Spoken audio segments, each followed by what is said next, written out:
नमस्कार साथियों, आज की वीडियो में डिस्कस करेंगे AIIMS MSc nursing entrance exam 2024 के लिए आपको कैसे कोड जनरेट करने हैं और कैसे आपको अपने फ़ोटो, सिग्नेचर और थंबनेल लगाना होगा। क्योंकि साथियों, यहाँ पर एक बार यदि आपसे मिस्टेक हो गई तो फिर उसके अंदर आप चेंजेस नहीं कर सकते हैं। यहाँ पर हम आपको बताने वाले हैं कि ओल्ड कैंडिडेट जिन्होंने पहले से बेसिक रजिस्ट्रेशन करना है, क्या उनको भी नए कोड जनरेट करने हैं, या फिर जो पहली बार एप्लीकेशन फॉर्म भर रहे हैं तो उनको अपने कोड कैसे जनरेट करने हैं, कैसे आपको फॉर्म जो फीस है वो सबमिट करनी है। तो डिटेल में वीडियो है, वीडियो को शेयर, चैनल को बिल्कुल आप सब्सक्राइब कर लीजिएगा ताकि फ्यूचर में आपको इसी प्रकार की अपडेट मिलती रहे। तो सबसे पहले आपको क्या करना है, अपने ब्राउज़र में आना होगा। उसके बाद आपको साथियों यहाँ पर सर्च करना है amsexam.ac.in। जैसे ही आप यहाँ पर ये सर्च करते हैं तो आपके सामने इस प्रकार का जो इंटरफेस है वो आने वाला है। अब देखिए, यहाँ पर आपको AIIMS MSc nursing entrance exam 2024 के लिए अपने कोड जनरेट करना है। इसके दो ऑप्शन हैं।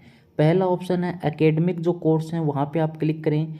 दूसरा ऑप्शन आपके पास है कि यहाँ पर जो आपको दिखाई दे रहा है, ये देखिए, आप ध्यान से थोड़ा देखिएगा। यहाँ पे आपको दिख रहा है code generation and final registration for MSc course 2024। तो आप अपनी इच्छा से कहीं पर भी क्लिक कर सकते हैं। हम आपको एकेडमिक कोर्स के ऊपर क्लिक करेंगे। उसके बाद आपको एमएससी नर्सिंग पर क्लिक करना है। उसके बाद आपको प्रोसीड पर क्लिक करना है। प्रोसीड पर क्लिक करने के बाद आपके सामने इस प्रकार का इंटरफेस आ जाएगा। अब देखिए, यहाँ पर आपके सामने दो ऑप्शन आएंगे। पहला ऑप्शन आ रहा है कि basic registration and generation of code. तो आपने यदि अभी तक बेसिक रजिस्ट्रेशन नहीं किया है तो आप अप्लाई कर सकते हैं। आपको लगता है कि आपके पिछले साल का बेसिक रजिस्ट्रेशन में कुछ गलती थी, तो आप नया बेसिक रजिस्ट्रेशन नए मोबाइल नंबर और नए जीमेल और नई आईडी से प्राप्त कर सकते हैं। ऐसे कैंडिडेट जिन्होंने पिछले साल या उससे 2 साल, 3 साल, 5 साल पहले एमएससी नर्सिंग का एंट्रेंस एग्ज़ाम दिया है तो वो अपने कोड जनरेट करेंगे। पुराने जो कोड हैं वो नहीं चलेंगे, आप नए कोड हैं वो जनरेट कीजिए या रीजनरेट भी कर सकते हैं। अब चलिए देखिए, हम बेसिक रजिस्ट्रेशन करना नहीं सिखा रहे हैं, हम आपको बेसिक रजिस्ट्रेशन के बाद कोड कैसे जनरेट करने हैं वो यहाँ पर समझा रहे हैं। इसके लिए सबसे पहले आपको क्या करना होगा, 3 चीज़ें तैयार रखनी होंगी।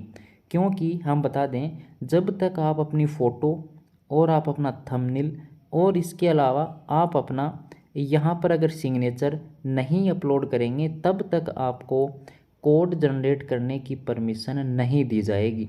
तो देखिए, सबसे पहले आपको यहाँ पर क्लिक करना होगा। आपको सबसे पहले प्रोसीड टू बेसिक रजिस्ट्रेशन पे क्लिक करना है, क्योंकि अभी तक अपने को कोड जनरेट तभी होंगे, हमने आपको बता दिया है, जब आप अपनी फ़ोटो, अपना थीम और अपना जो सिग्नेचर है वो अपलोड कर देंगे। तो देखिए, थंब जब भी आप अपलोड करेंगे तो बात ध्यान में रखेंगे, तीनों ही चीज़ें, चाहे फ़ोटो है, चाहे थंब है, चाहे आपका सिग्नेचर है, यहाँ पे आपको क्या करना होगा, वाइट बैकग्राउंड पे तीनों चीज़ें लेनी होंगी। तो सबसे पहले आपके पास जो आपकी रजिस्ट्रेशन आईडी है, आपके जो पासवर्ड्स हैं उनको यहाँ पर लगाना होगा। जैसे ही आप अपने यहाँ पर पासवर्ड और जो कैप्चा हैं वो एंटर कर देंगे तो उसके बाद आपको लॉगिन पर क्लिक करना है। अब देखिए, आपके सामने इस प्रकार का इंटरफेस आएगा। यहाँ पर आपको बहुत से ऑप्शन दिखाई देंगे। कोड जनरेट का आपको दिखाई देगा, और जब आप कोड जनरेट कर लेंगे उसके बाद आपको फाइनल रजिस्ट्रेशन का ऑप्शन दिखाई दे रहा है। लेकिन इसमें से आपको अभी किसी पर भी क्लिक नहीं करना है। क्यों नहीं करना है, चलिए बताते हैं। क्योंकि हमने आपको बताया है, आपको नीचे स्क्रॉल करते जाना है। जब आप बिल्कुल बॉटम में आ जाएंगे तो अपलोड इमेज यहाँ पर अपने को इनकम्प्लीट दिखा रहा है। बेसिक रजिस्ट्रेशन जो फॉर्म है उसका हमने प्रिंट नहीं लिया है, और फाइनल जो रजिस्ट्रेशन है वो तभी होगा जब अपना बेसिक रजिस्ट्रेशन अप्रूव्ड हो जाएगा। तो देखिए, जैसे ही हम फ़ोटो, सिग्नेचर और थंब अपलोड कर देंगे उसके बाद थोड़ा सा टाइम लेगा उसको अप्रूवल करने में, क्योंकि जो आपने इमेज लगाई हैं वो सही है कि नहीं है, उसका जैसे ही अप्रूवल आ जाएगा आप यहाँ पर अपना कोड जनरेट कर सकते हैं। तो चलिए, हम यहाँ पर फ़ोटो अपलोड करने पर क्लिक कर देते हैं। मतलब यहाँ पर आपको प्रोसीड पे क्लिक करना है। तो जैसे ही यहाँ पर आप प्रोसीड पर क्लिक करते हैं तो एक चीज़ आपके सामने आएगी फ़ोटो अपलोड, और photo once uploaded can not be changed unless rejected by MC. याद रखिएगा, यदि आपने एक बार अपनी फ़ोटो, अपना सिग्नेचर और अपना थंब यहाँ पर अपलोड कर दिया है तो उसके बाद आपको बिल्कुल भी चेंज करने की परमिशन नहीं दी जाएगी, चाहे एमसी ने रिजेक्ट ही क्यों कर दिया हो। अब आपके मन में क्वेश्चन है कि सर रिजेक्ट कर दिया तो फिर मेरा एडमिट कार्ड, मेरे पैसों का क्या होगा। तो देखिए, आपका एडमिट कार्ड आएगा, आपको घबराने की बिल्कुल भी इसमें आवश्यकता नहीं है। आप एग्ज़ाम देंगे, एग्ज़ाम के बाद यदि आपका सिलेक्शन हो जाता है तो फिर वहाँ पर आपकी जो भी समस्या होगी उसका समाधान जो इंस्टीट्यूट आपको मिलेगा वहाँ पे हो जाएगा। तो चलिए हम स्टेप बाय स्टेप यहाँ पर बढ़ते हैं। सबसे पहले हम यहाँ पर फ़ोटो अपना अपलोड कर देते हैं। अब देखिए, जैसे ही हमने हमारा फ़ोटो यहाँ पर लगाया है तो यहाँ पर आपको बाकी के जो भी बैकग्राउंड हमारा वाइट है, ब्लड हमारी फ़ोटो नहीं है, अपनी जो फ़ोटो का साइज़ है वो सही है, और जो फ़ोटो है जो माइन है, तो ये सारी बातें करने के बाद आपको आई एग्री पे क्लिक करना है। जैसे ही आप आई एग्री पर क्लिक करते हैं, फ़ोटोग्राफ अपलोडेड आ गया है, इस पर आपको ओके कर देना है। अब दूसरी चीज़ आपसे पूछी गई है कि अपलोड सिग्नेचर, तो सिग्नेचर भी एक बार अपलोड करने के बाद चेंज नहीं होंगे। यहाँ पर दूसरा ऑप्शन आ गया है सिग्नेचर अपलोडेड। तीसरा ऑप्शन आपके सामने है अपलोड थंब इम्प्रेशन, इस पर भी आपको क्लिक करना होगा। अब आप देख पा रहे हैं आपके सामने ऑप्शन आ गया है लेफ्ट थंब इम्प्रेशन अपलोडेड। तो हमारी सारी जो बातें हैं वो सही हो गई हैं। 20 KB से लेस देन नहीं होना चाहिए और 100 KB से मोर देन आपके किसी भी फ़ोटो का साइज़ नहीं होना चाहिए। अब देखिए, ये हमने जो कर दिया है अपलोड, अब यहाँ पर आपको क्या करना है, डिक्लेरेशन पर क्लिक करना है और सबमिट पे क्लिक करें। तो उसके बाद आपके सामने ऑप्शन आएगा कि stage second of basic registration has been completed, आपने कर लिया है। उसके बाद साथियों, आपको अपने एप्लीकेशन फॉर्म का या तो प्रिंट ले लेना है, प्रिंट में आपको कुछ दिखाई नहीं देगा तो आपको सबमिट पे क्लिक कर देना है और वापस आपको बैक ले आएगा। बैक आने के बाद आपको दोबारा अपने लॉगिन आईडी पासवर्ड यहाँ पर लगाने होंगे। लगाने के बाद आपको जैसे ही यहाँ पर आप दूसरी बार लॉगिन होंगे तो आपके सामने ये होगा कि जनरेट कोड। जैसे आप जनरेट कोड पे क्लिक करते हैं तो एमएससी नर्सिंग पर आपको क्लिक करना होगा। उसके बाद यहाँ पर आपको पूछा गया है प्लीज़ सेलेक्ट कोर्स, तो अपने को एमएससी नर्सिंग सेलेक्ट करना है। और यहाँ पर हम जैसे ही क्लिक है टू जनरेट कोड पे क्लिक करेंगे तो यहाँ पर देखिए आ गया your image is in verification process. तो जैसे ही ये वेरिफिकेशन कंप्लीट हो जाएगा उसके बाद अपने को दोबारा ट्राई करना है। ये देखिए, इस प्रकार का अपने पास एक मैसेज आ जाएगा कि जब भी आपका फ़ोटो है वो अप्रूव हो जाएंगी, वेरिफिकेशन कंप्लीट हो जाएगा तो आप अपने कोड जनरेट यहाँ पर कर सकते हैं। तो अभी थोड़ा वेट कर लेते हैं, उसके बाद हम कोड जनरेट करेंगे। जैसा कि हमने आपको बता दिया था, एक बार यदि आपका बेसिक रजिस्ट्रेशन एप्लीकेशन फॉर्म अगर प्रोविजनली एक्सेप्टेड हो जाता है उसके बाद आप अपने कोड जनरेट कर सकते हैं। तो चलिए अब आपको बताते हैं आगे क्या करना है। आप ध्यान से देखिए साथियों, यहाँ पर एक ऑप्शन दिखाई दे रहा है जनरेट कोड। इस कोड पे आपको क्लिक करना है, फिर एमएससी नर्सिंग पर क्लिक करना है।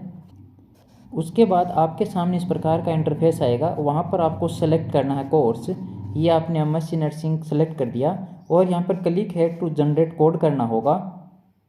उसके बाद आपके सामने इस प्रकार आ जाएगा कि your code has been generated.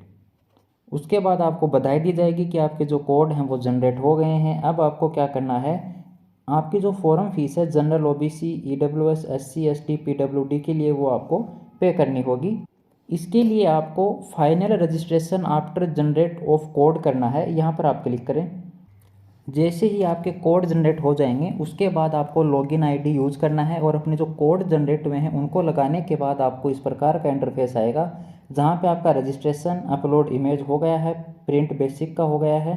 अब आपको क्वालिफ़िकेशन आपकी लगानी होगी, या फिर आप जब नीचे स्क्रॉल करोगे तो आपने अभी तक क्या प्रोसेस की है वो भी यहाँ पर आपको दिख जाएगी। आपने अपलोड कर दिया है इमेज को, प्रिंट ले लिया है, क्वालिफ़िकेशन अब इनकम्प्लीट है, पेमेंट आपका इनकम्प्लीट है, सिटी चॉइस इनकम्प्लीट और फाइनल रजिस्ट्रेशन अभी नहीं हुआ है। तो आपको प्रोसीड पर क्लिक करना है।